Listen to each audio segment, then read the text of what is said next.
Bienvenue dans ce Deep Dive. Aujourd'hui, on se penche sur une stratégie digitale assez pointue. Elle a été conçue pour lancer une nouvelle boîte de location de kayak. Ça se passe sur la Semois dans les Ardennes.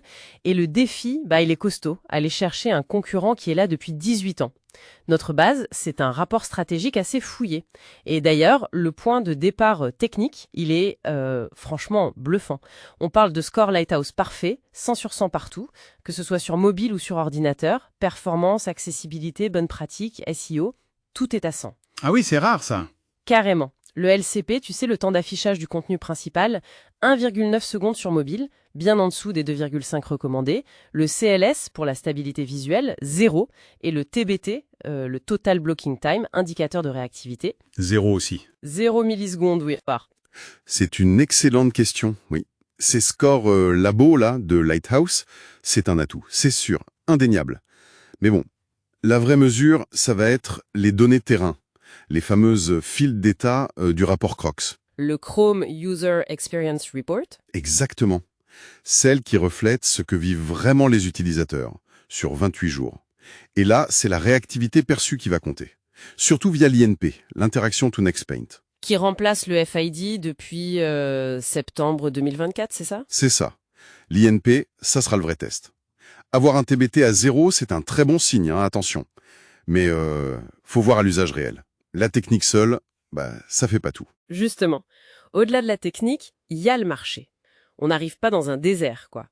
Il y a des noms bien connus. Kayak le Batifol à Chigny, Kayaks la Vanne, les Épinoches à Bouillon.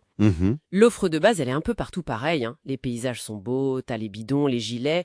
Et ce concurrent historique, avec ses 18 ans, il a une autorité perçue qui est forte. On parle du fameux IIAT de Google, expertise, expérience, autorité, fiabilité. Oui, expertise, experience, authoritativeness, trustworthiness. C'est ça. Et parfois, cette autorité, elle est même renforcée par des labels officiels, genre de la région wallonne. Tout à fait. Et face à ça, la stratégie du rapport est assez maligne, je trouve. Elle s'inspire un peu de Clausewitz. On évite l'attaque frontale sur la notoriété. Pas la peine. L'idée, c'est plutôt de viser un point faible, mais avec une force supérieure. Et souvent, l'ancienneté, ça peut vouloir dire une certaine complaisance. Genre des systèmes de réservation un peu vieillots, un service client moins au taquet. Exactement. Des trucs comme ça. Du coup, la contre-attaque, elle repose sur 3 piliers. D'abord, l'expérience numérique au top. Et ça, c'est déjà bien parti avec les scores parfaits. Ensuite, un service client irréprochable. Le rapport dit que 96% des consommateurs trouvent ça essentiel pour la fidélité. Ah oui, quand même. Et enfin, l'innovation. Surtout via des technologies comme les API. Les interfaces de programmation applicative, pour que les systèmes communiquent entre eux. Voilà, pour créer un avantage unique. Le rapport insiste pas mal sur la réputation en ligne aussi. C'est un gros levier.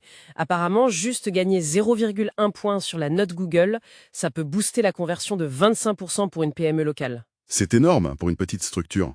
Oui, du coup, l'objectif est clair, viser 4,9 étoiles. Ce serait la note qui convertit le mieux. Et pour ça, il faut aller chercher activement les avis, genre envoyer un SMS après la sortie en kayak, ce genre de choses. L'idée, c'est de dépasser le concurrent historique en volume et en fraîcheur d'avis. Et ça vient nourrir directement cette EEAT dont on parlait. C'est logique. Le kayak, c'est pas juste une balade, hein. Il y a des risques objectifs. L'hypothermie si l'eau est froide, les dangers de la rivière. Donc, prouver son expertise, sa fiabilité, c'est essentiel. Pour Google, mais surtout pour les clients. Et comment on fait ça? Le rapport suggère de devenir la référence sur les conditions réelles. C'est-à-dire Publier le débit de la Semois en temps réel. Mettons 6,13 mètres cubes à membre, par exemple. Et indiquer clairement quand c'est interdit de naviguer. Sous 2,2 mètres cubes ou au-dessus de 50 mètres cubes, par exemple. Ah oui, ça montre qu'on est sérieux, qu'on connaît son affaire. Exactement. Tu prouves ta fiabilité. Et l'idée, c'est d'utiliser des données structurées SchémaProg pour ça, de manière dynamique, genre affichées directement dans Google si on peut louer ou pas en fonction du débit mesuré par une API. C'est tout à fait ça. La fiabilité, elle devient visible, concrète. C'est plus juste une promesse en l'air. Malin. Et le rapport détaille d'ailleurs 3 API stratégiques pour créer cet avantage. D'abord, une API sûreté. Elle donnerait en temps réel le débit, les seuils, la température de l'eau, hyper important pour l'hypothermie, et même les alertes s'il y a des obstacles. De quoi alimenter une page status moi, toujours à jour. Voilà. Ensuite, Une API expérience contextuelle. Là, l'idée, c'est d'enrichir le site avec des infos utiles. Les restos sympas sur le parcours, les hébergements, des petites infos locales, l'accessibilité. Le site devient une sorte de mini-guide local en plus de la réservation. C'est ça. Et enfin, une API disponibilité dynamique pour afficher le stock de kayaks en temps réel, par créneau, gérer des promos, proposer des alertes de disponibilité. Un peu comme les systèmes de résa modernes dans le tourisme outdoor. Exactement. Inspiré de ce qui se fait de mieux. Bon, si on résume, la stratégie est claire en fait. On part de la super base technique, on lance une offensive sur la réputation en ligne en étant très proactif sur les avis, et surtout, on innove avec ces API qui donnent des infos uniques et utiles. Sécurité, info locale, dispo en temps réel. C'est la feuille de route, oui. Mais attention, le rapport insiste sur un point. La patience stratégique. Ah, Ben oui, l'avantage technique, le site parfait, ça peut se mettre en place assez vite, disons 6 mois.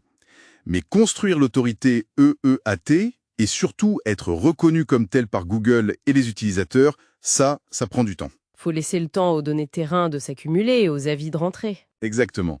Le crux, c'est 28 jours minimum pour avoir des données. Les avis, ça prend du temps à collecter en volume et qualité. Donc il faut exécuter le plan à la perfection, service client nickel, développer et maintenir les API, et puis attendre. Attendre que ces signaux positifs soient perçus. C'est une attente active en fait, où l'innovation constante est la clé pour essayer de rattraper ces 18 ans d'historique du concurrent. Intéressant. Ça amène une question pour conclure, peut-être une réflexion pour notre auditeur. Est-ce qu'une stratégie digitale aussi pointue, aussi centrée sur la donnée, la transparence, est-ce que ça peut vraiment permettre de hacker le temps? De concurrencer des décennies de présence locale en changeant ce que les gens attendent comme fiabilité, comme valeur, pour une activité comme le kayak? C'est une vraie question.